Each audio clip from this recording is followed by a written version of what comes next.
Hello.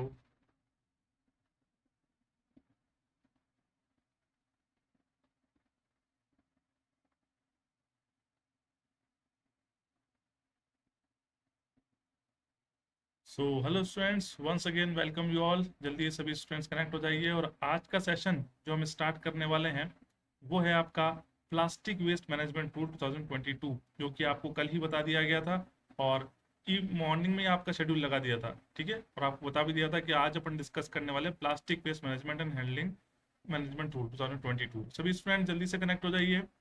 केवल छोटा सा रूल है, 19 पेज का रूल है ये, राइट। और बहुत जल्दी से कवर अप हो जाएगा और बहुत इंपॉर्टेंट भी है। सभी स्टूडेंट्स कनेक्ट हो जाएंगे। ऑडियो वीडियो चेक कर लीजिएगा, फिर स्टार्ट करेंगे अपन आज का सेशन, राइट।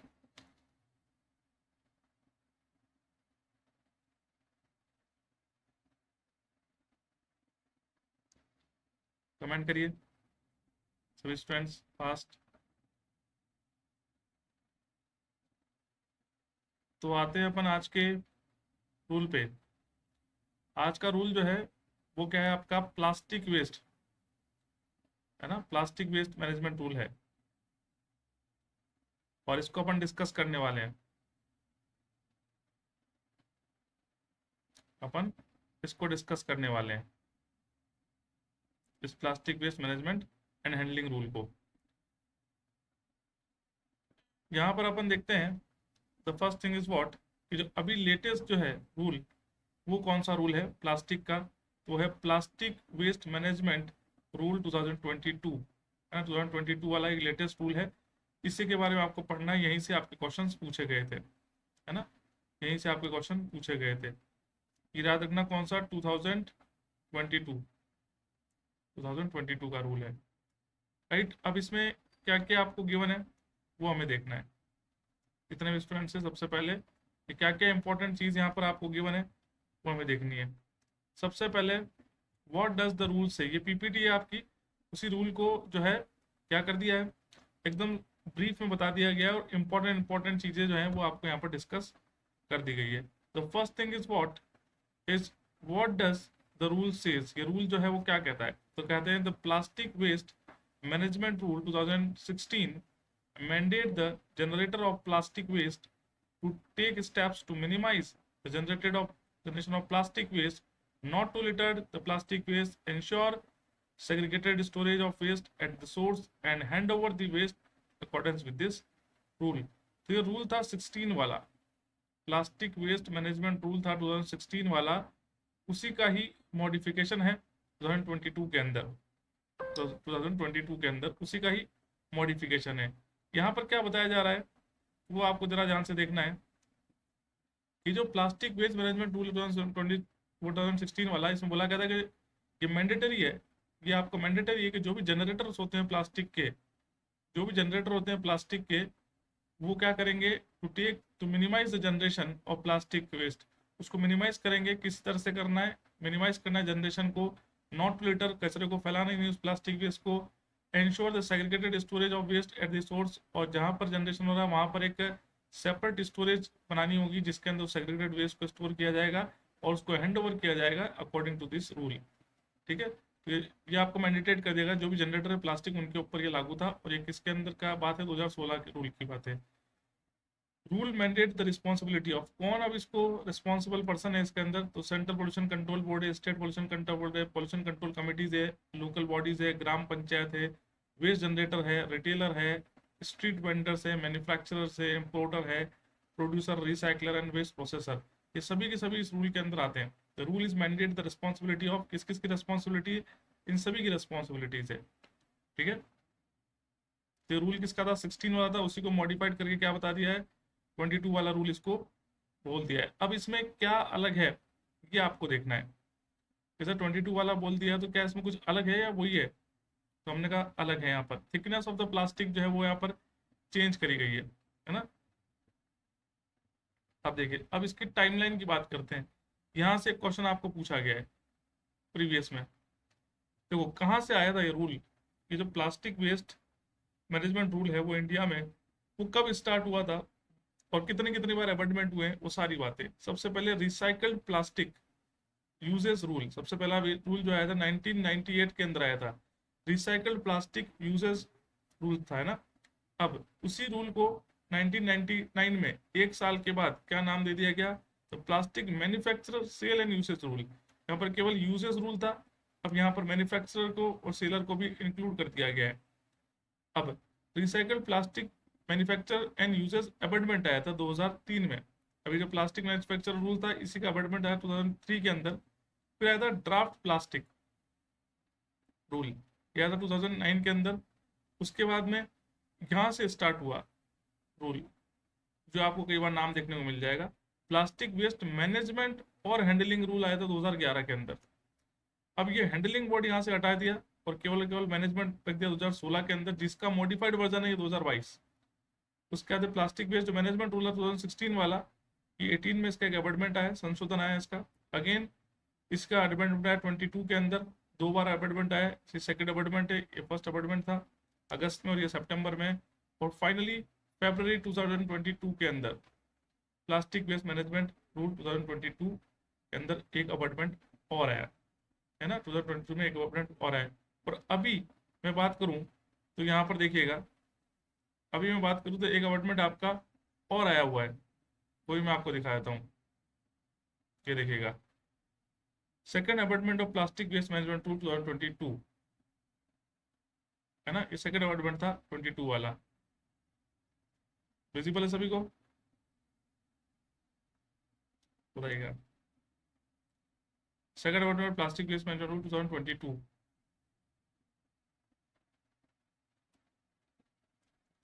तो यहाँ पर एक ही अमेंडमेंट दिख रहा है ना। यहाँ तो एक ही अमेंडमेंट दिख रहा है, 22 में दो अमेंडमेंट आ गए, इसका एक और अमेंडमेंट आ गया, सेकेंड अमेंडमेंट भी आ गया इसका, वही 22 के अंदर, राइट, क्लियर। तो ये सभी ध्यान ध्यान रखिएगा जितने भी स्टूडेंट्स हैं। ये लाइफ साइकिल थी इसकी, ये कहाँ से स्टार्ट हुआ, रिसाइकल प्लास्टिक यूजेस रूल से 1998 में सबसे पहला रूल आया। और उसके बाद में यूजेस के साथ में मैन्युफैक्चर और सेल्स को ऐड कर दिया गया 1999 के अंदर।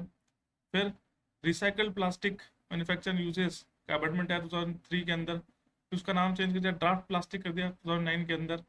फिर plastic waste management handling rule कर दिया 2011 के अंदर, और उसके बाद में प्लास्टिक वेस्ट कर दिया मैनेजमेंट और हैंडलिंग में से हैंडलिंग वर्ड को हटा दिया, 2016 के अंदर मैनेजमेंट रूल कर दिया। तो 16 के बाद में अमेंडमेंट आया इसी रूल का 2018 में, 21 में दो आए और 22 के अंदर फिर दो अमेंडमेंट आए। ये सारे अमेंडमेंट है आपके जो आपको ध्यान रखने। और फाइनली अभी जो रूल चल रहा है वो कौन सा, प्लास्टिक वेस्ट मैनेजमेंट रूल 2022 चल रहा है, लेटेस्ट जो है 2022 ही चल रहा है। चलिए, अब क्या कहा गया था इस रूल के अंदर, ये भी जानना जरूरी है। ये significant term use in the rule के कौन कौन सी टर्मिनोलॉजी यूज की गई थी, एक अल्टरनेट यूजर, एक बायोडिग्रेडेबल प्लास्टिक वर्ड को ऐड किया गया था, carry bag, consent, energy recovery, EPR. ये ईपीआर ये ऐड किया गया था, ये थोड़ा सा इंपॉर्टेंट है। एक्सटेंडेड प्रोड्यूसर रिस्पॉन्सिबिलिटी को ऐड किया गया था, मतलब जब कोई प्रोडक्ट बन रहा है तब से लेके उसके डिस्पोजल तक, मतलब एंड ऑफ द लाइफ तक, वो पूरी की पूरी रिस्पॉन्सिबिलिटी किसकी है, वो प्रोड्यूसर की ही है। कितना वेस्ट उसने जनरेट किया, उसमें से कितना वेस्ट उसने किसी भी फॉर्म में कलेक्ट किया, राइट।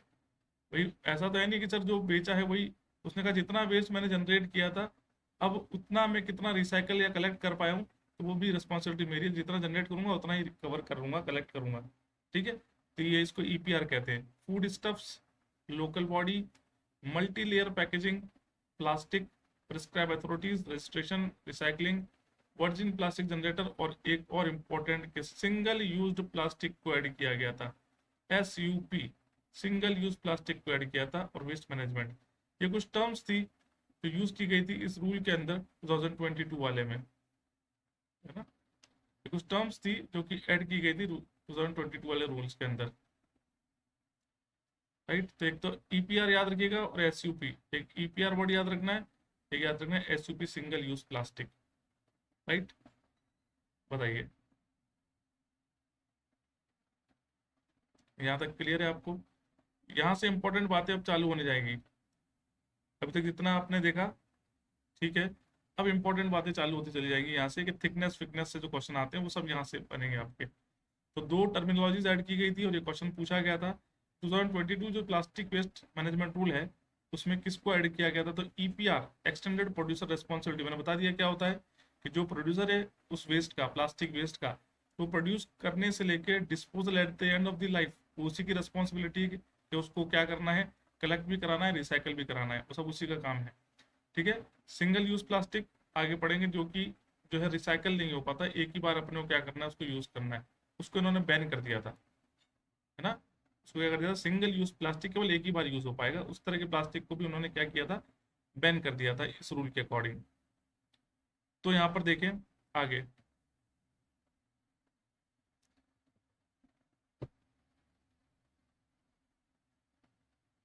यहाँ देखेंगे नेक्स्ट स्लाइड पे। अब इस रूल के कुछ फीचर्स जो कि बड़े इंपॉर्टेंट है, जो आपको पता होने चाहिए। These are the salient features of the rule. पहला, the carry bag made up of virgin और recycle plastic shall not be less than 75 micron till, thickness है ये इसकी, till 31 December 22, and after that is what 120। तो पहले ये 50 था, 50 से 75 हुआ और 75 से 120 हुआ, उससे पहले ये 40 थी। ये थिकनेस है, ये थिकनेस है किसकी, प्लास्टिक कैरी बैग की। तो आपसे क्वेश्चन पूछे कि सर जो कैरी बैग जो मेडअप ऑफ होते हैं वर्जिन और रिसाइकल प्लास्टिक के, उनकी thickness should not be less than 75 micron थी, कब तक, 22 तक, 31 दिसंबर तक। उसके बाद अब कितनी हो गई है, 120 माइक्रोन हो गई है। ठीक है। Carry bag plastic packaging made up of recycle plastic made be use for packaging food stuff as per the FSSAI standard and guidelines.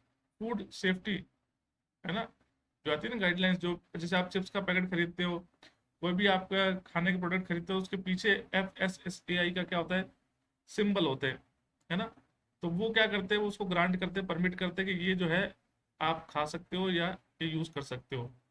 तो कहा जा रहा है सर कैरी बैग जो होंगे, जो प्लास्टिक पैकेजिंग मटेरियल के अंदर, वो यूज़ किए जाएंगे पैकेजिंग फूड के अकॉर्डिंग, वो अकॉर्डिंग टू FSSAI स्टैंडर्ड।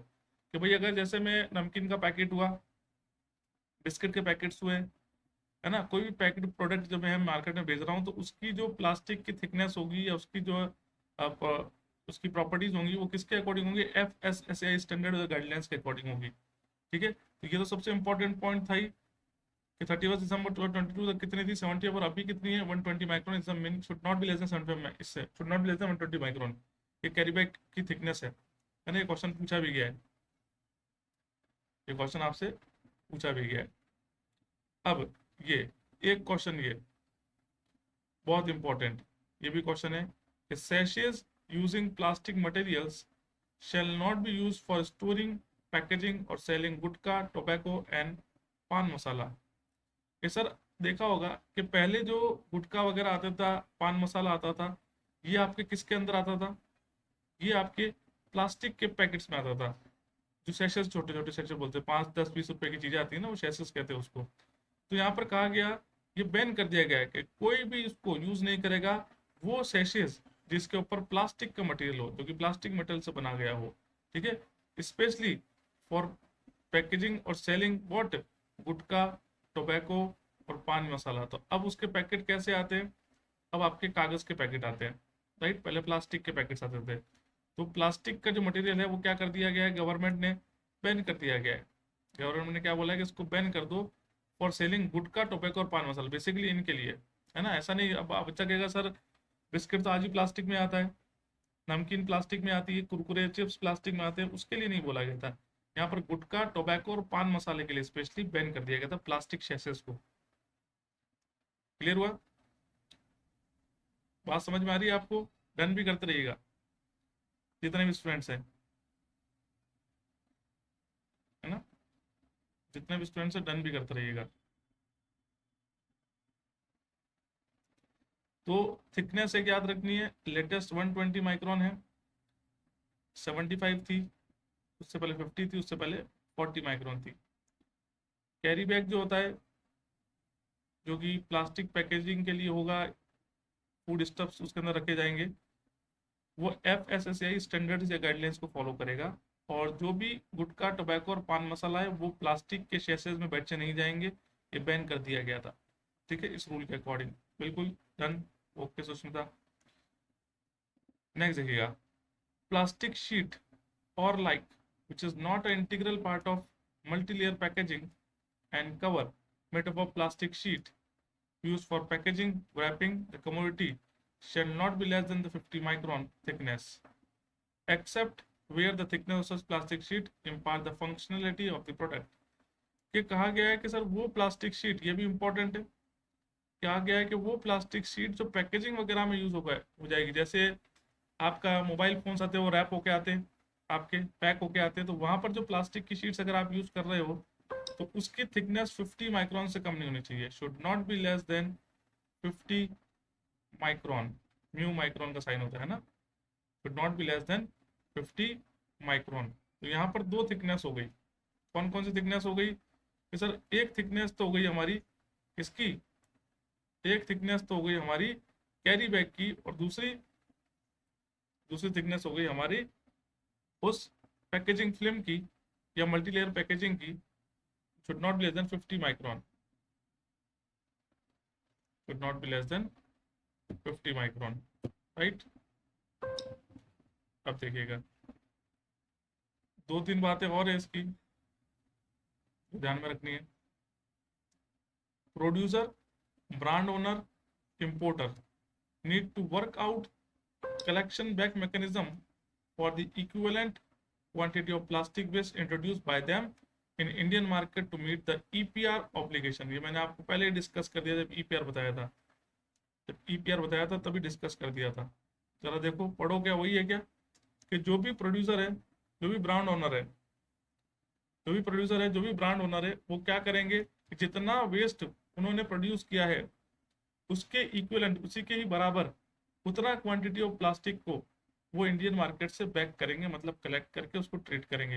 ये EPR रिस्पॉन्सिबिलिटी है, एक्सटेंडेड प्रोड्यूसर रिस्पॉन्सिबिलिटी है।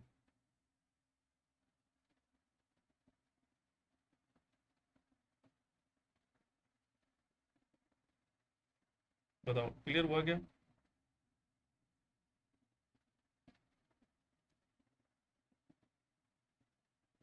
जितने भी स्टूडेंट्स हो कि EPR रिस्पॉन्सिबिलिटी क्या है?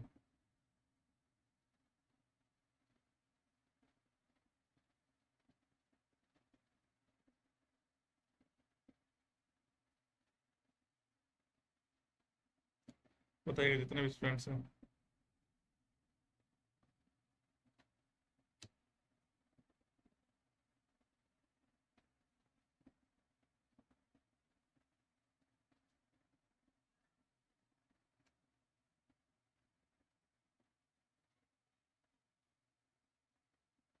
बताइए। तो दो तीन बातें हो गई। एक तो कैरी बैग की थिकनेस हो गई, जो कितना होगा, 120 माइक्रोन। दूसरा कि सर, जो पैकेजिंग के अंदर प्लास्टिक यूज किया जाएगा फूड स्टफ्स के लिए, जो खाने के आइटम पैक किए जाएंगे, वो FSSAI स्टैंडर्ड को फॉलो करेंगे। थर्ड, जो शैसे होते यूज किए जाते थे, तो गुटखा, टोबैको और पान मसाला का जिसमें प्लास्टिक था उसको बैन कर दिया गया है। नेक्स्ट, जो रैपिंग और आपके पैकेजिंग के लिए जो प्लास्टिक यूज किया जाएगा उसकी थिकनेस 50 माइक्रोन से कम नहीं होनी चाहिए। नेक्स्ट, कि प्रोड्यूसर, जो ब्रांड ओनर या जो इम्पोर्टर है, जो प्रोड्यूस कर रहे हैं, ब्रांड ओनर जो अपने टैग लगा के माल को बेच रहा है, जो इम्पोर्टर है ना, जो प्रोडक्ट्स को इम्पोर्ट कर रहा है, तो उसकी रिस्पॉन्सिबिलिटी है कि सर, कि जितना क्वांटिटी ऑफ वेस्ट वो आपका प्रोड्यूस कर रहा है, वो उतना क्वांटिटी ऑफ वेस्ट को इंडियन मार्केट से गेट बैक करेगा, मतलब उसको कलेक्ट करेगा और ट्रीट करेगा और डिस्पोज करेगा। यही EPR की रिस्पॉन्सिबिलिटी है, एक्सटेंडेड प्रोड्यूसर रिस्पॉन्सिबिलिटी कहते हैं इसे। नेक्स्ट आते हैं अपन कि प्रोड्यूसर, ब्रांड ओनर, इंपोर्टर और recycler need to get registered with the state pollution control board or center pollution control board through CPCB online portal। ठीक है, unless their consent to operate with no not get renewal। ठीक है, तो कहा जा रहा है कि जो भी प्रोड्यूसर हैं प्लास्टिक के, जो ब्रांड ओनर्स हैं, जो इंपोर्टर हैं या जो रिसाइकलर्स हैं, उनको रजिस्ट्रेशन करवाना मैंडेटरी है इसको स्टेट पोल्यूशन कंट्रोल बोर्ड को या सेंट्रल पोल्यूशन कंट्रोल बोर्ड को through the CPCB online portal के थ्रू रजिस्ट्रेशन होना चाहिए कि कौन कौन से जो है वेस्ट प्रोड्यूसर है, कौन से ब्रांड ओनर्स है और कितने इम्पोर्टर रिसाइकलर्स हैं, तो इसका भी रजिस्ट्रेशन करवाना जरूरी है। क्लियर। अब आते हैं सैलिएंट फीचर पावर पॉइंट्स, इसके क्या क्या हैं उनको डिस्कस करते हैं। देखिएगा, ये देखो एसयूपी आ गया। एसयूपी वाला क्वेश्चन पूछता है कि single use plastic, single use plastic मतलब ऐसा प्लास्टिक जो केवल और केवल एक ही बार यूज होगा। अब ऐसा कौन सा होता है कि आइसक्रीम की स्टिक्स है, एक ही बार आपने यूज किया, स्पून आते हैं, स्टिक्स आती है आइसक्रीम के ऊपर, आपने यूज किया और उसको क्या कर दिया, थ्रो कर दिया, तो सिंगल यूज प्लास्टिक हुआ। बैलून हुआ, एक बार वो फूट गया तो क्या हो गया, फेंक दिया। फ्लैग्स है ना, कई बार अपन फ्लैग्स होते हैं, भगवान के भी होते हैं, इंडियन फ्लैग्स भी होते हैं, तो प्लास्टिक के उसमें वो आती हैं, स्टिक्स आती है, या प्लास्टिक के फ्लैग्स भी आते हैं, तो यूज किया, फट गया या कुछ भी हो गया, अपन ने उसको फेंक दिया। ईयरबड्स आते हैं, राइट, कान साफ करने के आते हैं, उसमें प्लास्टिक की स्टिक्स आती है और फिर उस पर कॉटन लगी होती है। डेकोरेटिव आइटम्स हो गए, जो भी आपके जो जो होती है ना चमक दमक वाली, जो पीछे फ्रिल रहती है वो सारी। स्पून्स हो गए प्लास्टिक के, फॉर्क हो गए जो अपने को फास्ट फूड में मिलते हैं, बेसिकली ऑनलाइन मंगाते तो भी मिलते हैं, ऑफलाइन जाते तो भी फॉक्स स्पून्स वगैरह मिलते हैं। कप प्लास्टिक के कप आते थे पहले, ग्लासेस प्लास्टिक, कटलरीज जो होती है, ये सब बैन हो गया। फेज आउट का मतलब बैन हो जाना, बैन होता है, बैंड, ये सब बैन हो गया जुलाई 2022 में। ठीक है, एसयूपी को कंप्लीटली बैन कर दिया गया था इस कोड के अंदर। ये बहुत इंपॉर्टेंट बात है, ये बहुत इंपॉर्टेंट बात है। गुड इवनिंग सोनम, लेट हो गए क्या, है ना। ये बड़ी इंपॉर्टेंट बात है कि सर सिंगल यूज प्लास्टिक, दो पहले टर्म के सिंगल यूज प्लास्टिक क्या होता है कि ऐसी चीजें जो केवल और केवल एक ही बार काम में आने वाली है। आइसक्रीम की स्टिक्स हो गई, बैलून्स हो गए, फ्लैग हो गए, ईयरबड्स हो गए, डेकोरेटिव आइटम्स हो गए, आपके स्पून फॉक्स कप कटलरी, जो भी आपको मिलता है फास्ट फूड के अंदर, रेस्टोरेंट कैफे में, या फिर आप ऑनलाइन जब ऑर्डर करते हो, ये सारी सिंगल यूज प्लास्टिक कैटेगरीज है। इन सभी को फेज आउट मतलब बैन कर दिया गया था इस रूल के अंदर, ये आपको याद रखना है। और एसयूपी क्या होता है ये भी आपको पता चल गया। Next, any packaging plastic which cannot be recycled or used as an alternate source of energy will be phased out। कि ऐसा कोई भी प्लास्टिक की पैकेजिंग, चाहे वो आपकी रैपिंग फिल्म्स हो, चाहे वो आपके पाउचेज हो, कुछ भी हो, अगर वो रिसाइकल नहीं हो पाते या उसका alternate source of energy use नहीं कर सकते उसको as a source of energy, तो उसको भी क्या कर दिया, फेज आउट कर दिया, बैन कर दिया इस रूल के अकॉर्डिंग।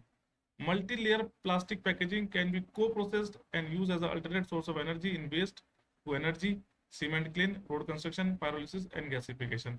तो multi layer plastic packaging, plastic wraps वगैरह आते हैं ना, मोबाइल फोन्स को, इलेक्ट्रॉनिक्स को कवर करते हैं, थिन फिल्म्स आती है, उनको को प्रोसेस किया जाएगा। उनको प्रोसेस करने के बाद उसको यूज कर सकते हैं अल्टरनेट सोर्स ऑफ एनर्जी के तौर पर, किसके अंदर, सीमेंट क्लीन्स में, रोड कंस्ट्रक्शन में, पायरोलिसिस में, गैसिफिकेशन के अंदर मल्टी लेयर पैकेजिंग को। Manufacturers of plastic shall not sell or provide any raw material to unregistered producer or processor। ठीक है, तो कोई भी मैन्युफैक्चरर, अगर मैं प्लास्टिक बना रहा हूँ, नोड्यूल्स बनते हैं बेसिकली प्लास्टिक के, फिर उससे आप किसी को बॉटल बना सकता है, किसी को इलेक्ट्रॉनिक्स के पार्ट्स बनाने इलेक्ट्रॉनिक के पार्ट बना सकता है ना, किसी को प्लास्टिक का कंटेनर बनाने, किसी को मग बकेट बनानी है, किसी को फैंसी आइटम बनाने। तो जो मैन्युफैक्चर होता है प्लास्टिक का, वो प्लास्टिक ऐसे लोगों को सेंड नहीं करेगा जो कि अनरजिस्टर्ड हो, गवर्नमेंट के अंदर रजिस्ट्रेशन नहीं है उनका। ठीक है, recycling of plastic waste shall be only as per the rule. ये फिर क्वेश्चन जो बच्चे क्वेश्चन करें उनको दवा लगातार क्वेश्चन देखने को मिल रहे हैं कि कहा जाता है रिसाइकलिंग ऑफ प्लास्टिक जो की जाती है कि सर उस प्लास्टिक को दोबारा से रिसाइकल कर दो, कि जो बॉटल वगैरह क्रश व्रश करके अपन ने नया कोई प्रोडक्ट बना दिया, कंटेनर बकेट इस तरह की चीज़ें बना दी, या आपके टॉयज बना दिए। तो रिसाइकलिंग ऑफ प्लास्टिक जो होता है वो किस रूल के थ्रू होता है, IS 14534 1998। ये क्वेश्चन पूछा गया है, ये क्वेश्चन पूछा गया है आपका। Recycling of plastic waste shall be done as per the IS code 14534, 14534 1998 सन है ये। The local body would be responsible for establishing the infrastructure। जो भी लोकल बॉडी है वहाँ पर जो वर्क करती है गवर्नमेंट है, वहाँ पे जो आपके जो है डिपार्टमेंट है वो क्या करेगा, इंफ्रास्ट्रक्चर्स को रिस्पॉन्सिबिलिटी उसको एस्टेब्लिश करने की। ULB अर्बन लोकल बॉडी है ना, to encourage the use of PW for the road construction, energy recovery, PW use of मतलब प्लास्टिक वेस्ट, ये क्या है प्लास्टिक वेस्ट, ये ULB क्या है अर्बन लोकल बॉडी, ये लिख लेना। तो बच्चा कहेगा सर ये क्या है, ये है प्लास्टिक वेस्ट, और ये है आपकी urban local body. Urban local body वहाँ की जो नगर पालिका नगर परिषद है ना और नगर निगम है, वो इनकरेज करेंगे कि आप यूज करें उस प्लास्टिक वेस्ट को रोड कंस्ट्रक्शन में, आइदर एनर्जी रिकवरी और वेस्ट टू ऑयल। ये क्वेश्चन भी पूछ सकता है कि सर प्लास्टिक वेस्ट को कहाँ कहाँ यूज कर सकते हैं, एक तो रोड कंस्ट्रक्शन में फिलिंग के तौर पर यूज कर सकते हैं, उससे एनर्जी रिकवर कर सकते हैं बर्निंग करके, और वेस्ट टू ऑयल है ना, तो एनर्जी रिकवरी कर सकते हो, रोड कंस्ट्रक्शन कर सकते हो, दोनों बातें आपको ध्यान में रखनी है जितने भी स्टूडेंट्स हैं। तो ये थे उसके कुछ इंपॉर्टेंट पॉइंट्स जो अपन ने यहाँ पर आप लोगों के साथ डिस्कस करे, और आई होप सो आप सभी को समझ में आ गया होगा। ये दो ही स्लाइड से इसमें पूरा का पूरा ब्रीफ हो गया है, क्या these are the salient features of the rules, क्या क्या फीचर्स थे उस रूल के, और इसमें से अपने को क्या पढ़ना था वो सभी। कितना स्लाइड्स हुए हैं अभी, तो बेसिकली अपनी जो स्लाइड्स है वो सेकंड सेकंड और थर्ड फिफ्थ स्लाइड है, तो बहुत ज़्यादा नहीं है, तो अपन ने जो PPT वाली फॉर्मेट पे देख रहे हैं ताकि समझ में भी ज़्यादा आए और क्रिस्प नेचर के अंदर भी अपन को समझ में आ जाए, है ना। यहाँ तक बात क्लियर है। तो ये फिफ्थ स्लाइड थी और ये आपकी सिक्स स्लाइड थी, दोनों फीचर्स अपन ने समझे, क्या क्या फीचर्स थे उसके रूल के अपन ने डिस्कस करे। इससे पहले अपन ने देखा कौन कौन सी टर्म्स यूज की गई थी, नई टर्म्स थी EPR और SUP जो अपन ने समझ ली। रूल्स कब स्टार्ट हुआ था, किसका मॉडिफाइड वर्जन है और अभी किस स्टेज पर पहुंच चुका है, क्या नाम है उसका, वो सब अपन डिस्कस किया। 1998 से स्टार्ट हुआ था और 2022 के अंदर इसका नाम हो गया प्लास्टिक वेस्ट मैनेजमेंट रूल 2022। और ये रूल क्या कहता है और ये रूल किस किस के लिए मैंडेटरी है, इसके में कौन कौन रिस्पॉन्सिबल है, ये सारी चीज़ें पढ़ी अपन। छोटी सी बातें, ज़्यादा तो इंपॉर्टेंट नहीं था, जो इंपॉर्टेंट था वो ये था जो अभी अपन पढ़े, salient features of the rules. अब रेस्पॉन्सिबिलिटी ऑफ लोकल बॉडीज, जो नगर निगम नगर पालिका इस तरह की जो गवर्निंग बॉडी है वहाँ पे, उसकी क्या रिस्पॉन्सिबिलिटी, अब इसको डिस्कस करते हैं। क्या तक क्लियर सभी को बताइएगा। सोनम, साई, सुष्मिता, सुमन, सुश्री रेखा, सभी को क्लियर है। ये अपने को थोड़ा ध्यान से देखना है, प्लास्टिक से भी क्वेश्चन आते हैं। तो अब लगभग बहुत सारे रूल्स अपने हो गए, बायोमेडिकल वेस्ट हो गया और म्युनिसिपल सॉलिड वेस्ट हो गया, ये प्लास्टिक वेस्ट हो गया, अब एक हैजार्डस वेस्ट भी पढ़ेंगे, है ना, और यहाँ पर ये सेशन आपका एंड हो जाएगा। वेरी गुड, चलिए यस सर। अब देखिए responsibility of the local body. Local body सभी जान गए, बार बार अपन बताते जा रहे हैं कि लोकल बॉडी का मतलब क्या होता है। लोकल बॉडी क्या होते हैं, पंचायत होती है, नगर पालिका नगर परिषद, है ना, नगर पालिका होती है,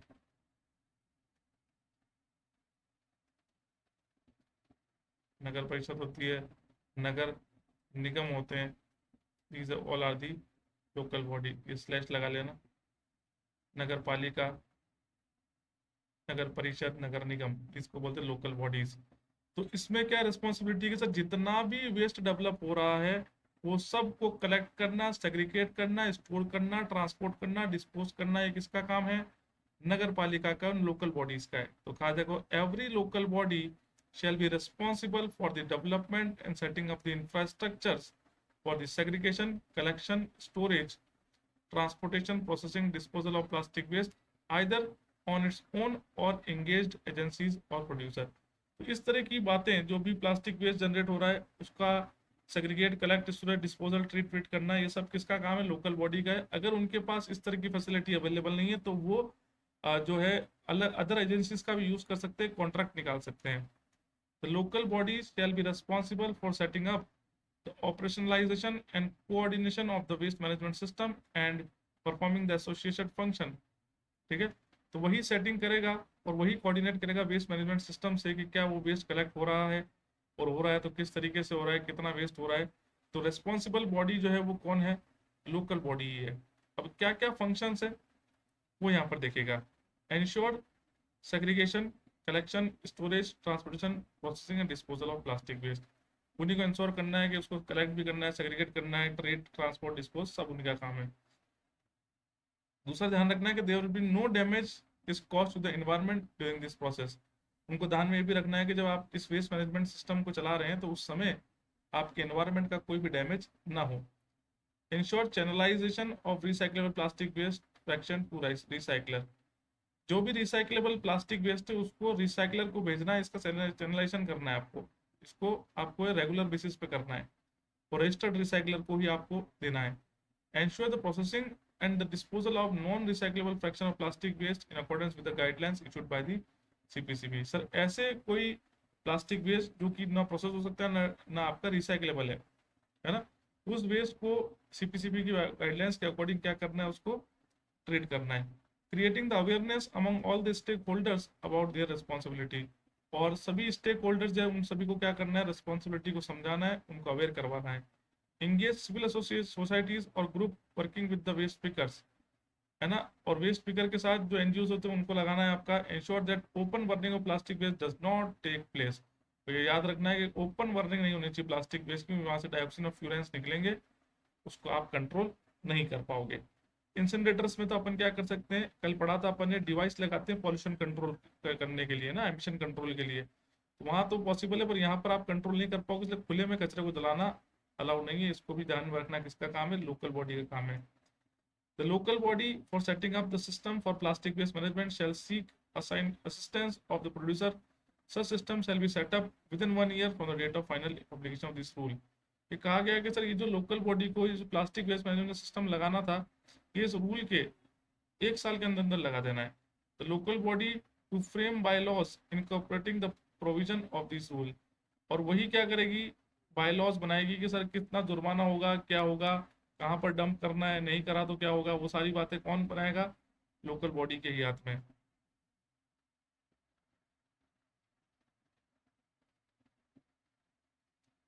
है ना। क्लियर है सभी को। तो ये रिस्पॉन्सिबिलिटीज है नगर पालिका, नगर परिषद और नगर निगम्स की, कि एवरी लोकल बॉडीज जो भी है वहाँ पर, तो वो ही सेग्रीगेट, स्टोर, कलेक्ट करेंगी, डिस्पोज करेंगी।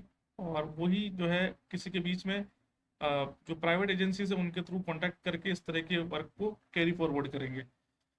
और लोकल बॉडी जो है वही सेटअप करेगी वेस्ट मैनेजमेंट सिस्टम को, राइट। और ये सारे काम सब देखेंगी कि वो जो रिसाइक्लेबल प्लास्टिक है, जो रिसाइक्लेबल प्लास्टिक है क्या वो आपका रिसाइक्लेबल रिसाइकलर्स के पास पहुंच पा रहा है, नहीं पहुंच पा रहा है, वो करना है। दूसरा, इन्वायरमेंट को कोई भी डैमेज नहीं होना चाहिए, ये भी आपको ध्यान रखना है ड्यूरिंग दिस प्रोसेस। और ओपन बर्निंग नहीं होनी चाहिए। और जितने भी स्टेक होल्डर से, जितने भी प्रोड्यूसर, ब्रांड ओनर, इन सभी को क्या करना है आपका, इन सभी को जो आपको क्या करना है, अवेयर करना है, उनको बताना है कि इस तरह की जो है आप थिंग्स को आप यूज़ करिए और ऐसे ऐसे इसको कलेक्ट करिए, और ये इतना हार्मफुल होता है, ये सब अवेयरनेस प्रोग्राम भी आपको ही चलाने हैं, ठीक है। और जो भी नॉन रिसाइकलेबल चीज़ें हैं, जो भी नॉन रिसाइकलेबल चीज़ें हैं, वेट करिएगा 1 मिनट, उसको आपको क्या करना है, प्रॉपर जो है रजिस्टर्ड रिसाइकलर से उनके पास भेजना है, ठीक है। 1 मिनट होल्ड करिएगा।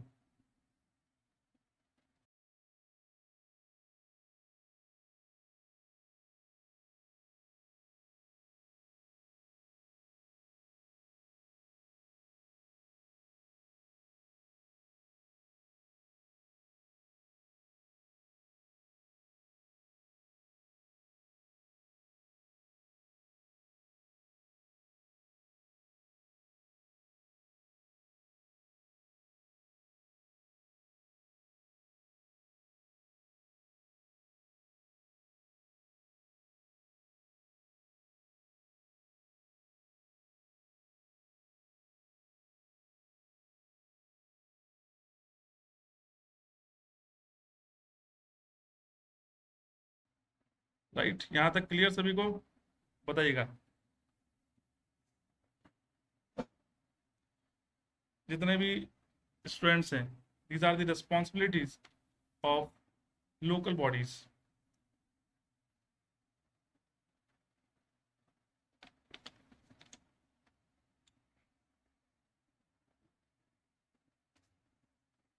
अब आते हैं अपन नेक्स्ट पे। नेक्स्ट देखिएगा,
यहाँ तक सभी को क्लियर हो गया? तो ये रिस्पॉन्सिबिलिटीज भी अपन ने यहाँ पर देख ली। अब आते हैं अपन नेक्स्ट के ऊपर।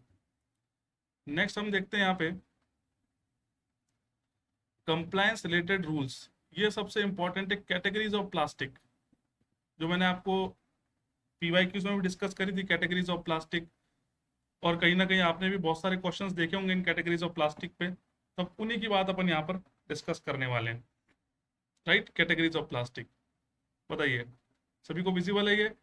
यहाँ से डायरेक्ट क्वेश्चन पूछे जाते हैं कैटेगरीज ऑफ प्लास्टिक से। जैसे क्या क्वेश्चन पूछेगा वो बताता हूँ।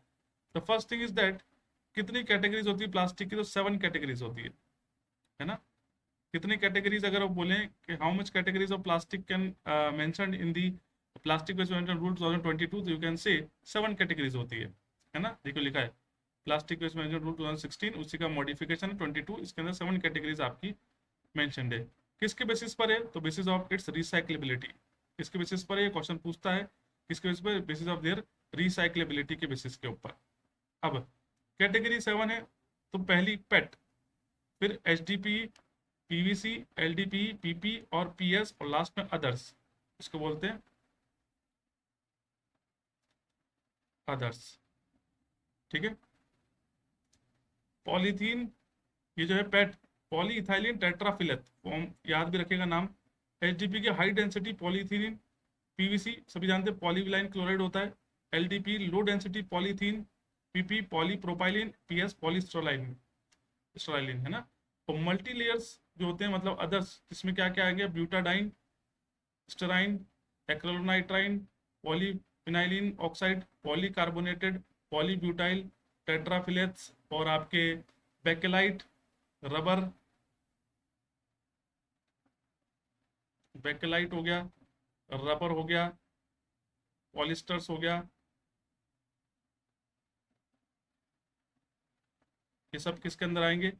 ये आएंगे आपके इस 7th other categories of plastic के अंदर, अदर कैटेगरीज ऑफ प्लास्टिक के अंदर।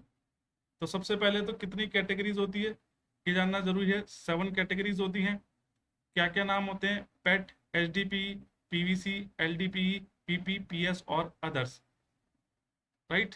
सिंबल पे क्वेश्चन आया था, अगर आपने पीवाईक्यू सेशन लिया हो, अटेंड किया हो, तो सिंबल पे क्वेश्चन था, अपन ने किया था 3 bent arrow in a triangular form. ये था कि नहीं था क्वेश्चन? तो यहाँ पर सिंबल भी इनके दे रखे हैं, यहाँ पर आपके सिंगल भी दे रखे हैं, 3 बेंट एरो, 3 बेंट एरो इन ट्राइंगुलर फॉर्म।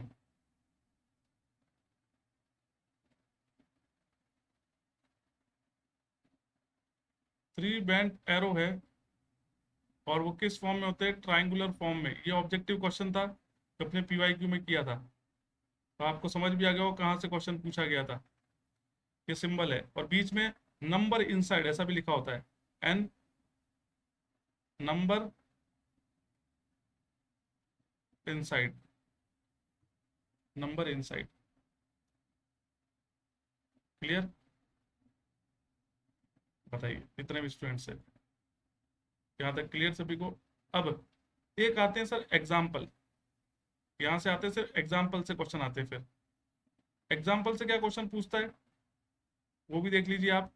यहाँ पर एग्जाम्पल से क्या क्वेश्चन पूछता है? तो पूछता है कि सर ये जो पेट होता है ना, पॉली, फर्स्ट कैटेगरी जो है पॉलीइथाइलिन टेट्राफिलेट्स जो होता है, पेट होता है, इसके बारे में पूछता है कि इससे क्या बनता है? तो वाटर बॉटल बनती है।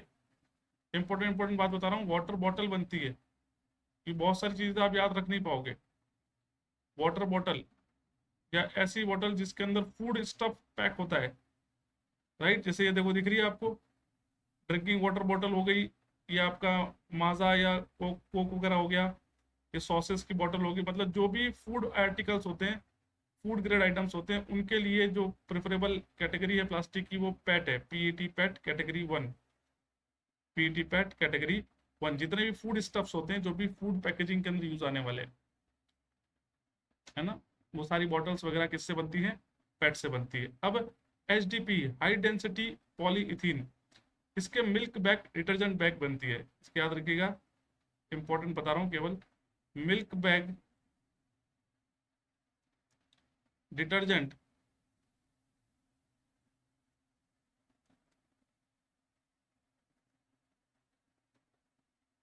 मिल्क बैग और डिटर्जेंट बैग्स बनते हैं इसके, है ना। ये फूड ग्रेड वाला नहीं होता, ये दूसरा होता है, अदर देन दी फूड ग्रेड। HDP, PVC जो है पॉलीविनाइल क्लोराइड, सभी जानते हो, वायर बनता है इससे, केबल बनती है इससे, पाइप कंड्यूट फिक्सचर्स बनते हैं इससे, है ना। ये सारे वायर केबल पाइप वगैरह किसके बनते हैं, सब PVC के बनते हैं। फिर एक क्वेश्चन पूछता है यहाँ से, डिस्पोजेबल आइटम्स, डिस्पोजेबल आइटम्स जिनको कटलरी कहते हैं, कटलरी जैसे फॉर्क हो गए, फॉर्क हो गए, प्लेट हो गई, स्पून हो गया, ये सब किसके बनते हैं, पॉलीस्टाइरिन PS से बनते हैं, ठीक है। पॉलीस्टाइरिन PS से बनते हैं कटलरी वटलरी, थोड़ा सा ध्यान में रखिएगा। क्लियर हुई आप सभी को बातें। तो कुछ इंपॉर्टेंट बातें हैं जो आपको याद रखनी, जैसे वाटर बॉटल्स हो गई, मिल्क बैग डिटर्जेंट बैग्स हो गए, वायर केबल पाइप्स फिक्सचर्स ये सब इसके हो गए, disposable items cutleries forks plates ये PS के हो गए। इस तरह से आपको चीज़ें याद रखनी है, इस तरह से आपको चीज़ें याद रखनी है। इन कैटेगरीज से क्वेश्चन पूछा जाता है। नंबर क्या शो करता है इनसाइड ट्राइंगल, ये देखो तो ऊपर लिख रखा है, नंबर क्या शो करेगा, 1 का मतलब कैटेगरी 1 का प्लास्टिक है, वहाँ पे पैट नहीं लिखा होगा, वहाँ पैट नहीं लिखा होगा। जैसे OS, आपके जो ऐसा कुछ होता होगा ना, 14 OS, गाड़ी का नंबर होता होगा OS 14, होता है कि नहीं होता।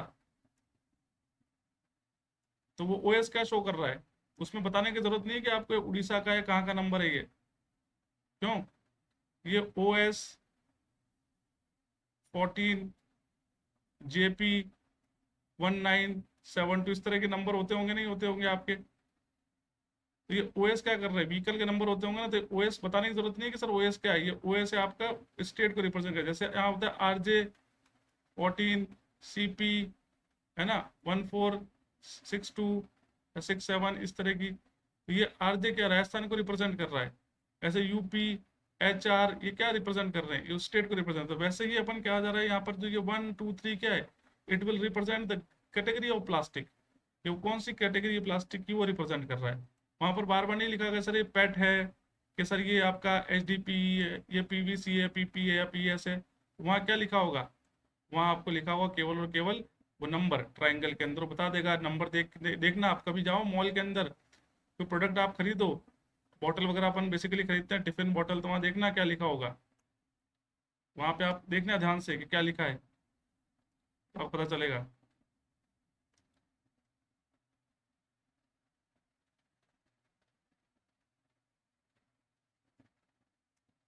हो गई बात क्लियर सभी को।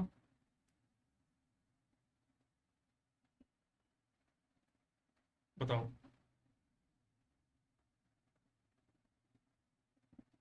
OD लिखा होता है उड़ीसा के अंदर, हाँ तो OD। क्या कह रहे हो, which plastic is good and which plastic are worst. देखो गुड और वर्स्ट कुछ नहीं होता, गुड और वर्स्ट कुछ नहीं होता, वो डिपेंड करता है कि सर किस कैटेगरी का प्लास्टिक कहाँ पर काम में लिया जा रहा है।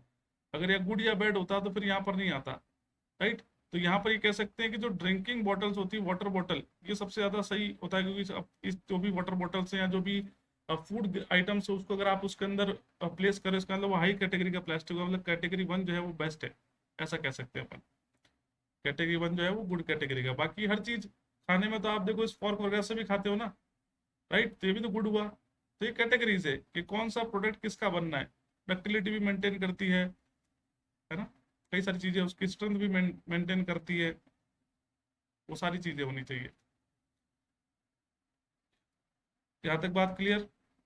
तो ग्रेड्स याद रखिएगा, जितने भी स्टूडेंट से मल्टीपल क्वेश्चन पूछा गया है कि डिस्पोजेबल आइटम्स कटलरी किस ग्रेड के बनते हैं, और वायर केबल पाइप्स कौन सा ग्रेड ऑफ प्लास्टिक का बनता है, मिल्क बैग डिटर्जेंट बैग किसके बनते हैं, वाटर बॉटल्स किसकी बनती है, या फूड पैकेजिंग आइटम्स जो होते हैं जिसके अंदर फूड आप रखोगे या फूड स्टफ्स रखते हो, वो किस ग्रेड का बनता है, ये मल्टीपल क्वेश्चंस पूछे जाते हैं आपसे।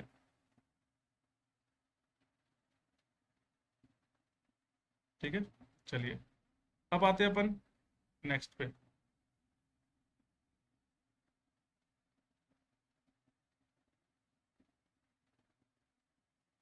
अब आते हैं अपन नेक्स्ट पे। नेक्स्ट इज व्हाट, ये कैटेगरीज अपन ने पढ़ ली, कुछ एग्जांपल्स जो इंपॉर्टेंट थे वो अपन ने देख लिए। अब बारी आती है आपके नेक्स्ट स्लाइड की, compliance related rules. Each plastic packaging और multilayer packaging shall have the following information printed in English. कि जो भी प्लास्टिक पैकेजिंग है या मल्टीलेयर पैकेजिंग है, तो बॉक्स वगैरह आप बना रहे हो प्लास्टिक के, तो उस पर इंफॉर्मेशन लिखी होनी चाहिए इंग्लिश के अंदर। क्या क्या? Name, registration number of the manufacturer हो, चाहे प्रोड्यूसर हो, चाहे ब्रांड ओनर हो, और thickness in case of carry bag and plastic packaging use by the brand owner. जैसे आपने देखते होंगे ना कि जो मिंत्रा से सामान मंगाते हैं, अमेजोन से सामान मंगाते हैं, तो कोई लेवाइस की जींस आई, ब्रेंगलर की आई, रेड टेप का कोई प्रोडक्ट आया, तो उसकी पॉलिथीन जो आती है कैरी बैग, जिसमें आपकी जो जींस वगैरह आर्टिकल आपका रहता है, तो उस पर यहाँ पर एक तो ग्रेड भी लिखी होती है ना, वो ग्रेड भी लिखी होती है वहाँ देखना, थिकनेस भी लिखी होती है वहाँ पर आप देखना। इस तरह का नेम लिखा होता है, रजिस्ट्रेशन नंबर लिखा होता है। तो कहा जा रहा है कि सर जो मैन्युफैक्चरर, प्रोड्यूसर या ब्रांड ओनर है, तो उस पर नेम, रजिस्ट्रेशन नंबर मेंशन होना चाहिए, थिकनेस मेंशन होनी चाहिए अगर वो कैरी बैग या plastic packaging by the brand owner के द्वारा की गई है तो। Name and registration number on the manufacture in case of multilayer packaging excluding MLP packaging, multilayer packaging use for import good. ठीक है, तो मैन्युफैक्चर जो होते हैं आपके मल्टीलेयर पैकेजिंग के, है ना, वो भी आप नेम और रजिस्ट्रेशन नंबर लिखेंगे। Name and certificate number of producer in case of carry bag made for compostable plastic. जो प्लास्टिक कंपोस्टेबल है, जो कंपोस्ट हो जाएगा, डिकम्पोज हो जाएगा, उस प्लास्टिक का ऊपर भी नेम और सर्टिफाइड नंबर लिखना होने चाहिए कि किसने इसको बनाया गया है ना, ये रूल्स कहा जाता है। ठीक है, हो गई बात खत्म। ये कुछ बातें हैं जो प्लास्टिक पैकेजिंग या मल्टीलेयर पैकेजिंग के अंदर ज़रूरी है, प्लास्टिक पैकेजिंग के केस में या मल्टीलेयर पैकेजिंग केस में आपको जानना ज़रूरी है।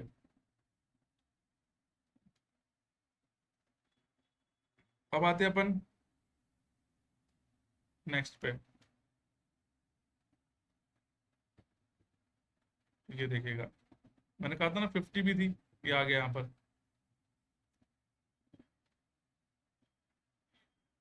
देखिएगा, in order to stop littering due to light weight plastic carry bag with effect from 30 September 2021, the thickness of plastic carry bag has been increased from 50 micron to 75 micron and 120 micron from 31st December 2022. This will also allow the reuse of plastic carry due to increase in thickness. तो बड़ा ही important सा point है, समझने वाला point भी है, question भी आते हैं, और कहीं ना कहीं जनरल चीज़ें आपको पता होनी चाहिए कि सर अगर प्लास्टिक वे कैरी बैग लाइट वेट होगा तो वो उड़ेगा, इधर से उधर जाएगा। अगर आपने उसको कंटेनर में रख भी रखा है ना, कम्युनिटी बिन्स में रख भी रखा है, तो भी वो क्या करेगा, हवा आएगी तो हवा के साथ उड़ जाएगा। क्यों? क्योंकि वो light weight plastic carry bag है, तो इधर उधर वो लिटरिंग करेगा, है ना, इधर उधर वो फैलेगा। उसी चीज़ को स्टॉप लिटरिंग, ताकि वो इधर उधर ना फैले, उड़ के ना जाए, उसके लिए क्या कर दिया था, प्लास्टिक कैरी बैग की थिकनेस को बढ़ा दिया गया था। तो कहा गया था कि जो थिकनेस थी प्लास्टिक कैरी बैग की 2021 तक, वो कितनी थी देखो, बिफोर 2021 तक 50 थी, आफ्टर 2021 तक 75 हो गई, और 22 के बाद 120 माइक्रोन हो गई। तो 50 से 75 और 75 से 120 माइक्रोन हो गई। अगर आपने थिकनेस बढ़ाई तो इससे फ़ायदा क्या हुआ, इसको आप रीयूज़ कर सकते हो उस प्लास्टिक कैरी बैग को, due to increase in thickness, thickness बढ़ने से उसको रीयूज़ कर सकते हो। ठीक है, बार बार काम में ले सकते हो ना आप। ये अच्छी क्वालिटी का होगा तो फेंकोगे नहीं, पतली थैली होगी तो आप फेंक दोगे। तभी तो कहते हैं जो आपके स्ट्रीट वेंडर्स होते हैं, जो अपन फ्रूट्स लाते हैं कि वेजिटेबल लाते हैं, तो वो थिन कैरी बैग होते हैं, तो अपन उसको इकट्ठा नहीं रखते, अपन उसको क्या करते हैं, फेंक देते हैं। अगर आप जाते हो मॉल के अंदर जाते हो तो प्रॉपरली, अब तो वैसे भी आपके कागज़ के आने लग गए, पेपर वाले बैग्स आने लग गए, पहले प्लास्टिक के कैरी बैग्स आते थे बढ़िया तरीके के, अच्छी क्वालिटी के, अच्छी थिकनेस के, तो उसको लोग संभाल के रखते थे, उसको कई मार्केट में जाते सामान लेने के लिए उसी को यूज़ करते थे। तो ये उसकी एक बेसिक तरीका भी। और ये यहाँ पर देखो लिख रखा है कि ऐसा क्यों करते थे, तो ये लिखा रखा है कि अगर थिकनेस, अगर प्लास्टिक कैरी बैग की ज़्यादा होगी तो लोग उसको रीयूज़ करेंगे, इस कारण से उन्होंने थिकनेस को बढ़ाते चला गया government. Plastic waste management rule 21 से पहले 50 थी, 21 के बाद 75 हो गई, 75, और 22 के बाद 120 हो गई, और इससे पहले 40 भी थी, है ना, इससे पहले 40 भी थी। बताइए। तो ये सब जो है बहुत बड़े बड़े जो है इंजीनियर, साइंटिस्ट और ब्यूरोक्रेट्स वहाँ पे बैठे हैं, उनको पता है कि किस तरीके से हम इसको मिनिमाइज कर सकते हैं इन चीज़ों को। तो उन्होंने सोचा कि सर क्या किया जाए कि लोग उस कैरी बैग को, उस प्लास्टिक बैग को रिसाइकल करें, क्योंकि मतलब रीयूज करें, क्योंकि हम तो कहते हैं, लोग करता कोई नहीं है, तो बोले क्वालिटी बढ़ा दो, सब पे बैन लगा दो, चालान बनेगा सभी का, तो लोग क्या करेंगे, अच्छी क्वालिटी का ही प्लास्टिक कैरी बैग बनाएंगे। जब अच्छी क्वालिटी का बनाएंगे तो लोग उसको फेंकेंगे नहीं, संभाल कर रखेंगे, ताकि फर्दर वो उसको रिसाइकल रीयूज कर सके। ठीक है, तो इससे क्या होगा कि जनरेशन ऑफ प्लास्टिक वो मिनिमाइज हो जाएगा, स्टॉप हो जाएगी जनरेशन की। नहीं तो आप बार बार खरीद के ला रहे, फिर फेंक रहे, फिर खरीद के ला रहे। तो आपको क्या करना है कि अवॉइड करना है। तो कभी भी आप मार्केट में जाएं तो कैरी बैग अवॉइड क्यों करना है, क्योंकि एक तो वो नॉन बायोडिग्रेडेबल है, वो लंबे समय तक रहने वाला है एनवायरनमेंट, एटमॉस्फेयर के अंदर, तो इसलिए आप उसको नहीं लें, जहाँ तक हो सके अपना लेके जाएं। राइट। जब आप अगर आप चाहें स्ट्रीट फूड्स खाने, तो उस समय भी ध्यान रखिएगा कि कटलरीज का मिनिमम यूज़ करें। जब आप पैक करवा के ला रहे हैं मार्केट से खुद जाके, जोमेटो भेज रहा है तब तो भेज ही रहा है, ठीक है, वो भी आजकल तो प्लास्टिक के रैप की जगह वो किस में बेचता है, पेपर रैप में बेचता है। फॉक्स भी लकड़ी के आने लग गए आजकल, तो वुडन वाले आने लग गए।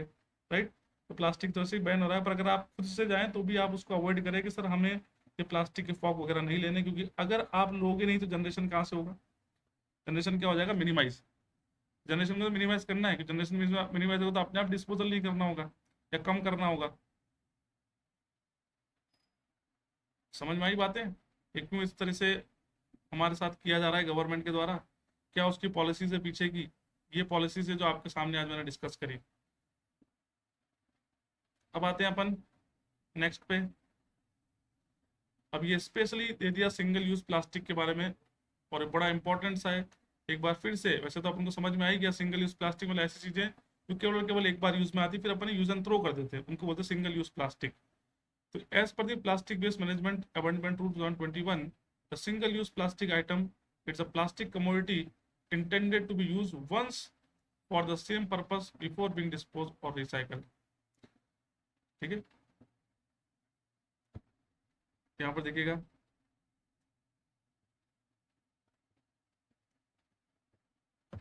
एक ही बार काम में आती है। जैसे अब उसका इम्पैक्ट क्या है, ये सब देखो दिख रहा है, ये कॉफी के मग्स हो गए, ये फॉर्क हो गया, स्पून्स हो गए, है ना, स्ट्रॉ हो गई, ये प्लास्टिक प्लेट्स हो गई, ये बैलून के वो हो गए, स्टिक हो गई, ये कैंडी स्टिक्स हो गई, है ना, ये प्लास्टिक की ग्लासेस वगैरह हो गई, ये कैरी बैग्स हो गए, ये बैलून हो गया, ये जो भी चीज़ें हैं। राइट। तो on one hand, affordability, durability, weightlessness, and hygiene is what makes the SUP widely used widely, and on the other hand, it is challenging to recycle them। अब सिंगल यूज प्लास्टिक जो है उसको थोड़ा सा गहराई में और समझना कि ऐसा क्यों हुआ कि सर सिंगल यूज प्लास्टिक जो है डे टू डे बढ़ता ही चला गया, उसका जो अमाउंट है, उसके जनरेशन है, उसका जो यूजर्स है, वो बढ़ते चले गए। तो यहाँ पर साफ लिखा गया है कि वन हैंड अफोर्डेबिलिटी, मतलब हर एक उसको अफोर्ड कर सकता है। जैसे अगर अपन कोई फंक्शन कर रहे हैं, छोटा मोटा बर्थडे पार्टी का, तो अपन जाते हैं और क्या लेके आते हैं, कटलरीज लेके आते हैं। क्यों? क्योंकि 100-200 रुपये में आ जाती है। अगर उसके जगह आपको बोला जाए कि सर जाके स्टील की प्लेट्स लेके आओ या प्लेट्स लेके आओ, तो फिर आपको क्या लगेगा, कॉस्टिंग, एक ही प्लेट 200 रुपये की आएगी, तो अफोर्डेबल नहीं हुई। तो सिंगल यूज प्लास्टिक अफोर्डेबल है, हर कोई उसको अफोर्ड कर सकता है, इसलिए उसकी जो है पॉपुलरिटी बढ़ती चली गई। दूसरा ड्यूरेबिलिटी, प्लास्टिक है तो ड्यूरेबल वैसे ही होता है, खराब होता ही नहीं, उसको स्टोर भी कर दोगे तो भी क्या होगा, पुराने कोई आपके पास पड़े हों, प्लास्टिक की कटलरीज पड़ी हो तो वो पड़ी है, क्या दिक्कत है ना, ड्यूरेबल भी होता है। जबकि पेपर की क्या होगी, खराब हो जाएगी, है ना। दूसरा वेटलेसनेस, हल्की होती है, तो ऐसा भी नहीं कोई भारी चीज़ है जो उसको रखने में दिक्कत आ रही, लाने में दिक्कत आ रही। ट्रांसपोर्टेशन भी ईजी है, कैरी करना भी ईजी, बच्चा ही जाके ले आएगा 100 प्लेट्स, पर 100 स्टील की प्लेट्स बच्चा जाके नहीं ला सकता है। राइट। तो ये भी चीज़ उसके अंदर हुई, ये चैलेंजिंग भी था, और क्योंकि इतना वाइडली तौर पर इस्तेमाल हो रहा था, तो लोग अफोर्डेबल भी था, इजी अवेलेबल भी था, तो उसको रिसाइकल करना और इस तरह से उसको स्टॉप कर देना बड़ा चैलेंजिंग था, है ना। क्योंकि उसको डिकम्पोज होने थाउजेंड्स ऑफ ईयर लगते थे। यहाँ लिखा है देखो, it takes the thousands of year to decompose, posing the hazard to the land, water and wildlife. तो वो वाटर को भी, लैंड को भी, वाइल्ड लाइफ सबको क्या करेगा, प्रॉब्लम में डालेगा, क्योंकि कई हजारों साल लगते हैं डिकम्पोज होने में। The majority of single use plastic did not biodegradable but rather photodegrade, which makes the gradual disintegration into minutes by it. तो देखो मेजोरिटी जो मेजर पोर्शन जो होता है एसयूपी का वो नॉन बायोडिग्रेडेबल होता है ना, नॉन बायोडिग्रेडेबल नॉट बायोडिग्रेडेबल होता है। तो वो फोटो डिग्रेडेबल हो सकता है, पर वो ग्रेजुअली वो एक जो है टेक्निक है वो थोड़ी सी कॉस्टली भी है, उसमें धीरे धीरे जाके डिसइंटीग्रेट होता है, और मास लेवल पे अपन इस तरह से नहीं कर सकते, क्योंकि प्लास्टिक हमारे घर से नहीं निकल रहा, हमारे सिटी से नहीं निकल रहा, हमारे स्टेट से नहीं निकल रहा, ये पूरे इंडिया से निकल रहा है। तो इतना प्लास्टिक को जो है डिग्रेड करना वो थोड़ा सा एक इम्पॉसिबल सा टास्क है, तो इसलिए इनको बैन किया गया था एसयूपी। तो अब एसयूपी तो दिमाग में सेट हो गया होगा क्या है ये चीज़ एसयूपी। सभी स्टूडेंट्स को ये एसयूपी एसयूपी जो कर रहे हैं ये है क्या चीज़,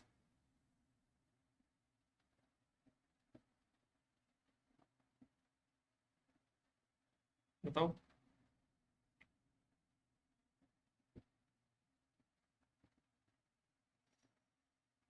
अच्छे समझ में आएगा सिंगल यूज प्लास्टिक क्यों बैन हुआ है, थिकनेस क्यों बढ़ाई गई है, सिंगल यूज प्लास्टिक होता क्या है, कौन कौन से प्रोडक्ट आते हैं, ये सारी बातें। देखो यहाँ पर स्ट्रिक्टली लिख दिया बैन, एक वर्ड देखो ऊपर लिखा है स्ट्रिक्टली कि ban on single use plastic items. तो इस रूल ने बैन कर दिया है कि plastic waste management rule 2016, 2018 and amendment 2021 is focused on the single use plastic। सभी ने किस पर फोकस किया, एसयूपी पर। It is prohibited identified single use plastic items such as low utility or high littering potential by 2022। तो 2022 में complete इसको ban कर दिया गया। It notified that the manufacturer, importer, stocking, distributor, sales, and use of the following single-use plastic, including the polystyrene and expanded polystyrene commodities, shall be prohibited with effect from the 1st of July 2022। 2022 जुलाई से ही आपको क्या कर दिया गया है, इस तरह के जो है सिंगल यूज प्लास्टिक है जो बेसिकली जैसे पॉलिस्टीरीन के बनते हैं, है ना, पीपीपीएस पढ़ा था ना अपन ने, याद नहीं रहता है आपको, ऐसा लग रहा है मुझे। पॉलिस्टीरीन अगर जो बच्चा दिमाग में आ रहा है, ये क्या है सर, पीएस है। पीएस मतलब कैटेगरी 6 का प्लास्टिक है, और वहां पर मैंने लिखा सर कटलरी का यूज करते हैं, कटलरी फॉर्क वगैरह बनाने के अंदर इसका यूज किया जाता है। याद आया कि नहीं आया सभी स्टूडेंट्स, याद आया, मुझसे का वेरी गुड। ये देखो यहाँ पर लिखा है, ये देखो PS polystyrene disposable items, cutlery, fork यहाँ दिख भी रहा है, देखो फॉक दिख रहे हैं, स्पून दिख रहा है, प्लेट्स दिख रही है ना, पीएस से बनते हैं। तो यही तो है वो PS, polystyrene 6 category of plastic, इससे कटलरी मैन्युफैक्चर होती है, इससे कटलरी मैन्युफैक्चर होती है। ये इसको कंप्लीटली बैन कर दिया गया। क्या क्या चीज़ें आती है तो अपन पढ़ भी चुके हैं, फिर भी देख लो। ईयरबड्स जिसमें प्लास्टिक स्टिक्स आती है, बड्स आती है ना कान साफ करने के ऊपर कॉटन लगा होता है दोनों तरफ, तो प्लास्टिक की स्टिक्स होती हैं ये। Plastic sticks for the balloon, plastic flag, candy stick वो लॉलीपॉप वाली stick, ice cream sticks, polystyrene, thermocol for the decoration. Thermocol भी बैन हो गया। पहले देखा होगा अपन प्रोजेक्ट बनाते थे आसानी से मिल जाता था, पर थर्मोकॉल अब नहीं मिलता है। हमारे टाइम पर आसानी से मिल जाता, अब थर्मोकॉल देखने को नहीं मिलता है। पहले तो शादी होती थी गाड़ी के ऊपर भी ये हार्ट वार्ट बना के नाम वाम लिख के PS ऐसा नाम लिख के लगा देते थे शादियों के अंदर भी। अब वो भी खत्म हो गया, उसकी जगह अपन ने क्या कर दिया है, फैब्रिक्स का यूज करने लग गए, फैब्रिक पे करते हैं प्रिंट, या प्लास्टिक विनाइल विनाइल प्लास्टिक के ऊपर जो बैनर बनाते हैं। ये जो थी कहानी थर्मोकॉल वाली, ये खत्म हो चुकी है। यस या नो। तो जो ईयरबड्स हैं प्लास्टिक की स्टिक्स हैं, प्लास्टिक के बैलून्स स्टिक्स हो गई, फ्लैग्स हो गए, कैंडी स्टिक्स हो गई, आइसक्रीम स्टिक्स हो गई, ये सभी पॉलिस्टीरीन्स की होती है 6th कैटेगरी PSC। और थर्मोकॉल्स इन सभी को क्या कर दिया, डेकोरेशन में यूज करते हैं, इन सभी को बैन कर दिया गया है। और भी जैसे लिख रखा है, प्लेट हो गए, कप हो गए, ग्लास हो गई, कटलरीज हो गई, fork, spoon, knife, straw, tray, wrapping, invitation card, sweet box, cigarette के पैकेट्स, ये सभी क्या कर दिया है, बैन कर दिया गया है। इन सभी को भी क्या कर दिया गया है सर, बैन कर दिया गया है।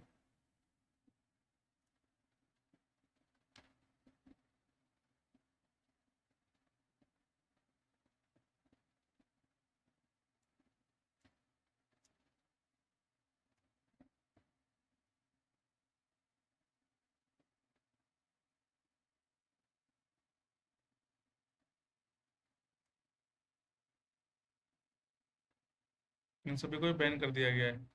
ये लास्ट में देखो लिखा है कि sir plate plate, cup, glass, cutlery, fork, spoon, knife, straw, tray, wrapping और packaging films around the sweet box. Sweet box के अराउंड पहले आती थी ना कि अपन जब मिठाई का डब्बा लाते थे, देखना अगर जो बच्चा को याद हो ये पुरानी बातें, जो स्वीट बॉक्स होता था उसके ऊपर एक पेपर आता था प्लास्टिक का, ट्रांसपेरेंट ट्रांसल्यूसेंट पेपर आता था, है ना, उसकी जो स्वीट छपी होती, तो वो जो रैपिंग फिल्म से भी बंद कर दी है।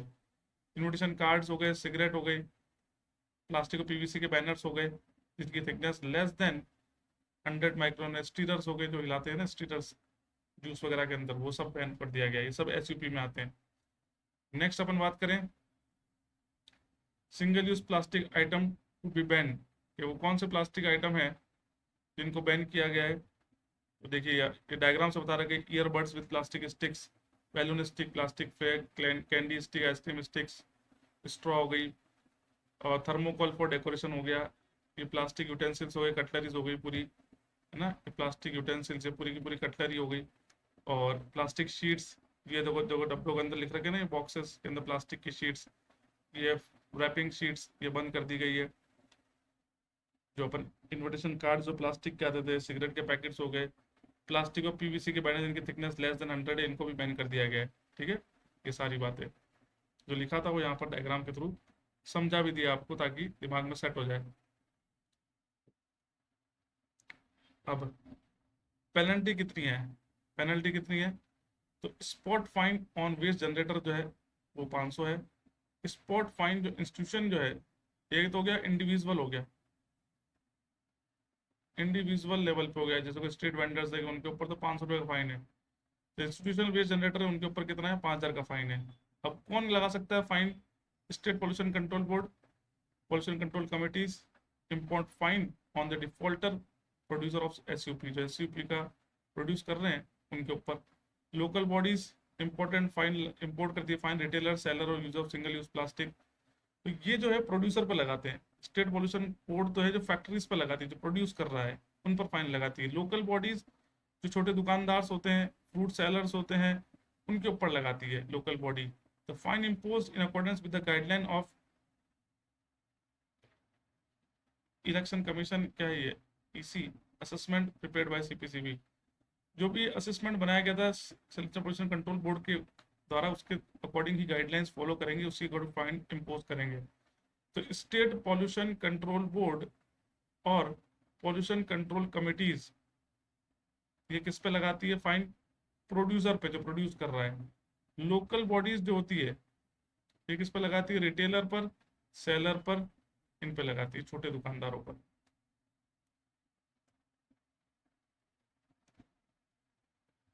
अब अब सर जब दिमाग में आया कि जो सिंगल यूज प्लास्टिक बैन हो गया तो फिर क्या करेंगे, कैसे तो फिर अपन काम में लेंगे, डेकोरेशन कैसे करेंगे, कैसे कटलरी बनाएंगे, है ना, बैलून फिर कैसे क्या बनेगा, ये जो ईयरबड्स होते कैसे बनेंगे, तो उनको रिप्लेस कर दिया। उनको क्या कर दिया सर, रिप्लेस कर दिया। किससे रिप्लेस किया है, किस तरीके से, हमने कहा कि सर जो प्लास्टिक की स्टिक्स होती यूज की गई थी बैलून में, फ्लैग में, या कैंडी आइसक्रीम्स के अंदर, या ईयरबड में, उनको रिप्लेस किया था बैम्बू की और वुडन स्टिक से। ये देखो लकड़ी की दिख रही है ना, ये टूथपिक वगैरह सब दिख रही है आपको, इससे रिप्लेस कर दिया गया है। फिर थर्मोकोल जो यूज किया था डेकोरेशन के अंदर, जो थर्मोकोल यूज होता है हमारे डेकोरेशन के अंदर, उसको भी क्या कर दिया इन्होंने, बैन कर दिया था ना। तो क्या कर दिया, उसके लिए फ्लावर का यूज करो, क्लॉथ का यूज करो, पेपर का यूज करो, या अदर बायोडिग्रेडेबल मटेरियल का यूज करो। देखो इस तरह से डेकोरेशन करना है, थर्मोकोल वो कटिंग वटिंग करके डिजाइन नहीं बनानी है अब, राइट, वो भी चीजें उन्होंने बैन कर दी। नेक्स्ट, अब जो ग्लास वगैरह थी, प्लेट, कप, कटलरीज जो थी आपकी, उन सभी को या तो ग्लास के होने चाहिए, सिरेमिक के होने चाहिए, अर्थनवियर होने चाहिए, स्टेनलेस स्टील के होने चाहिए। ढाबाज होटल्स के अंदर, जो ढाबा है, रेस्टोरेंट है, होटल्स है, उनके अंदर, ठीक है, तो कोई भी आपको आइटम, जो प्लेट हुआ, कप हुआ, या क्रॉकरी होगी वहाँ की, वो कोई भी क्रॉकरी आपको नहीं दिखनी चाहिए प्लास्टिक की। और जैसे आप कटलरीज की बात करें, छोटी चीजें, spoon, forks, knife, straw, trays, ये सभी किसके होंगे, पेपर की या बैम्बू की होंगी। तो अगर देखना, अभी स्ट्रॉ बहुत कॉमन है, देखिए ये आपके फॉक्स वगैरह जो है, स्पून्स बड़े कॉमन है जो कि बैम्बू या पेपर के आते हैं, है ना। तो ये भी उन्होंने अल्टरनेटिव बता दिया भाई किस तरह से किसका बनाना है, मटेरियल उन्होंने बता दिया। Woven bag, non woven bag जो थे बिलो 240 माइक्रोन, उसकी जगह आप किसका यूज़ करोगे, पेपर बैग ले लो, क्लॉथ ले लो, जूट बैग ले लो, जो रिसाइकलेबल बैग्स हो उनका। प्लास्टिक बैनर जो less than 100 meter 100 micron thickness के थे, उसकी जगह आप क्लॉथ के ले लो, फैब्रिक के ले लो। Eco banner that PVC free, vinyl poly vinyl वाले होते हैं ना, विनाइल बैनर्स जो 100% रिसाइकलर हो, उसका यूज़ कर लो, है ना, लिखते थे ना, जैसे welcome welcome you all in this family. ये सब कहानी सारी क्या हो गई, बंद हो गई। अब ये उस प्लास्टिक के बैनर की जगह किस पे आ जाएगी, जो इको फ्रेंडली बैनर है, क्लॉथ या फैब्रिक्स के बैनर है, उनके ऊपर आ गई। क्लियर, लगभग हो ही गया ये। Public awareness education and capacity building, ये देखिएगा क्या कहा है, the government has been taken the measure of the awareness generated towards the elimination of single use plastic and effective implementation of plastic waste rule, some other step taken by the enforcement agency. कि पहला बात तो sir government का काम है awareness फैलाना, हर लोगों तक पहुंचाना कि सिंगल यूज प्लास्टिक इतना हानिकारक है, इसलिए इसको यूज ना करो। और प्रॉपर प्लास्टिक वेस्ट रूल जो है वो फॉलो हो रहा है या नहीं हो रहा है, इम्प्लीमेंट करना भी उनका ही काम है। The consumer behaviour must be shaped and encouraged through the social awareness and education, but this must be done in progressive and transformative manner। ये तो बेसिक चीज़ है कि जो कंज्यूमर है, जैसे मैं ही हूँ, मैं कंज्यूम करता हूँ ये प्लास्टिक के आइटम्स को, तो मुझे एनकरेज करेंगे सोशल वेलफेयर अवेयरनेस के द्वारा, मतलब इंस्टाग्राम पे, फेसबुक पे, व्हाट्सअप पे, जगह जगह अवेयरनेस प्रोग्राम लगा के कि सर उनको जगाया जाए कि सर ये चीज़ें आपके लिए ख़राब है, आप इसको छोड़ दीजिए। ठीक है, incorporating the awareness message into the routine pedagogical procedure such circumstances and patterns। मतलब कहा जाता है कि सर रोज कोई ना कोई, जैसे मूवी स्टार्ट होती है तो स्टार्टिंग में ऐड आता है ना कि smoking is injurious to health, उस तरह का वो आदमी दिखाता है, खांसता बच्ची दौड़ के आती है, वो सारी बातें, वो रेगुलर अवेयरनेस आपको तो ऐसे ही आपके एड्स चलते रहेंगे, है ना। बूस्टिंग पब्लिक नॉलेज को बूस्ट करना है, मॉनिटर करना है, continue to communicate the process to serve to develop confidence enhance committee to the cause. मतलब कुल मिला के आप पब्लिक अवेयरनेस करना है, उनकी नॉलेज को बढ़ाना है, आप कैसे बढ़ाएं आप। People with power can set example bye enforcing the rules in their department, है ना। अगर जो पीपल पावर में, जैसे कोई आपका आईएएस है, आईपीएस है, आईएएस हो गया, आईपीएस हो गया, आरएएस हो गया, है ना, आरजेएस हो गया, जो भी पब्लिक सेक्टर के जो है ब्यूरोक्रेट्स हैं जिनके पास पावर है, तो वो अपने डिपार्टमेंट के अंदर पूरा एसयूपी को बंद कर सकते हैं कि आज के बाद इस डिपार्टमेंट में अगर कटलरी आएगी तो वो बैम्बू की आएगी, प्लेट वगैरह आएगी जो बैम्बू की आएगी या पेपर की आएगी, प्लास्टिक का कोई भी आइटम यहाँ पर यूज नहीं होगा। ठीक है, improvement in the vigilance is required, कि प्रॉपर उसका विजिलेंस रखो, ध्यान रखो कि ऐसा हो रहा है कि नहीं हो रहा। Enforcement agencies must organise the capacity building workshops लगाते रहेंगे ताकि लोग जो है उन चीज़ों से अवेयर होते रहे। ये तो कोई बेसिक बात है, ज़्यादा पूछता नहीं है। यहाँ पर ये आपका हो चुका आज का सेशन, और यहाँ पर पूरा का पूरा कोड हमने डिटेल में डिस्कस किया, और इस कोड का नाम था plastic waste management rule 2022, right. तो बताइए, किसी को कुछ भी डाउट है तो आप पूछ सकते हैं। बड़ा ही इंपॉर्टेंट ये रूल था, जो क्वेश्चंस बन सकते थे या जो बनाए गए थे वो सारे मैंने आपको बताए। अब आपका काम क्या है, अब आपका काम है कि आप प्रीवियस ईयर क्वेश्चन लगाएं। जितनी भी मैंने चीज़ें हाईलाइट करी हैं उसको बिल्कुल हाईलाइटेड रखो, चीज़ों को रिवाइज करिएगा, क्वेश्चन लगाओ, क्योंकि क्वेश्चन से पता चलेगा क्या क्वेश्चन पूछा गया, क्या नहीं पूछा गया, हमें क्या हम क्वेश्चन बना पा रहे हैं कि नहीं बना पा रहे, वो सब कौन बताएगा, वो आपके प्रीवियस ईयर क्वेश्चंस बताएंगे। तो बिल्कुल आप अलर्ट मोड पर रहिए, अटेंटिव मोड पर रहिए। पढ़ने के बाद आपको प्रैक्टिस करनी है। कोई भी आपके पास क्वेश्चंस मिल जाए पीवाईक्यूज, उनको सॉल्व करिएगा regarding the plastic waste, regarding the biomedical waste और regarding the solid waste, principal solid waste management rule. ये 3 पढ़ चुके हैं। 4th रूल अपन पढ़ेंगे hazardous waste management rule, transboundary rule 2018, right. तो वो डाउनलोड आप कर लीजिएगा, सीपीसीपी की वेबसाइट जो भी लेटेस्ट रूल है वो डाउनलोड करना है, उसको अपन डिस्कस करेंगे, वो लास्ट रूल होगा। उसके बाद आपका टॉपिक खत्म। 1-2 टॉपिक बचेंगे शायद जो साइंटिस्ट में है या इंजीनियर में, वो मैं आपको और डिस्कस करवा दूंगा अलग से, तो वो तो 1 दिन का सेशन है। ठीक है, वो 1 दिन का सेशन है। तो अभी एक आपका फाइनल रूल बचा है जो hazardous waste management handling and transmountain movement rule है। CPCB की वेबसाइट से निकाल के हार्ड प्रिंट निकाल लीजिएगा, हार्ड कॉपी, और उसको अपने को हाईलाइट करना है। ये आखिरी रूल है, उसके बाद अपना सिलेबस लगभग हो ही चुका है। फिर अगर होगा तो अपन PYQs अगर बचे होंगे तो और करवा देंगे। ठीक, तो सेशन को यहीं पर एंड करते हैं। मिलते हैं आप सभी लोगों से एक नए सेशन के अंदर। कोई भी डाउट हो, सभी के पास नंबर है, आप पूछ लीजिएगा। किसी भी क्वेश्चन में अगर आपको प्रॉब्लम आती है तो मैं अवेलेबल हूँ व्हाट्सएप के ऊपर। तो till then keep learning, keep watching, thank you and bye bye.